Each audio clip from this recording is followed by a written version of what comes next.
નાનકડા પંખીની હિંમત। એક નાનકડું પંખી જંગલમાં રહેતો હતો। રોજ તે વૃક્ષની ડાળ પર બેઠું બેઠું આકાશ તરફ જોયું કરતું। મોટા પંખીઓ ઊંચા ઊંચા ઉડતા વાદળો સુધી પહોંચતા। નાનકડા પંખીને પણ એ જ ઈચ્છા હતી, હું પણ એક દિવસ એટલું ઊંચું ઉડવું છે। પણ એને ડર લાગતો, જો હું પડી જાઉં તો, એમ વિચારીને એ રોજ પ્રયત્ન કરવાનું ટાળતું। એક દિવસ જંગલમાં તોફાની પવન આવ્યો, ડાળી હલવા લાગી। નાનકડા પંખીને સમજાયું, હવે તો ઉડવું જ પડશે। તે પોતાના પાંખ ફેલાવીને એક જોરદાર જમ્પ લાવ્યું। શરૂઆતમાં એને લાગ્યું કે એ પડી જશે, પણ જેમ જેમ પાંખ ફટકારી, એમ એને પોતાની અંદર હિંમત અનુભવાઈ।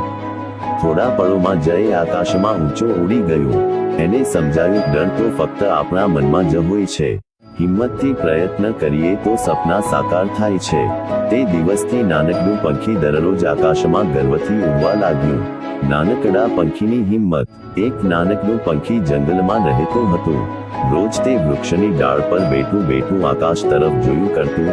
મોટા પંખીઓ ઊંચા ઊંચા ઉડતા વાદળો સુધી પહોંચતા। નાનકડા પંખીને પણ એ જ ઈચ્છા હતી, હું પણ એક દિવસ એટલું ઊંચું ઉડવું છે। પણ એને ડર લાગતો, જો હું પડી જાઉં તો, એમ વિચારીને એ રોજ પ્રયત્ન કરવાનું ટાળતું। એક દિવસ જંગલમાં તોફાની પવન આવ્યો, ડાળી હલવા લાગી। નાનકડા પંખીને સમજાયું, હવે તો ઉડવું જ પડશે।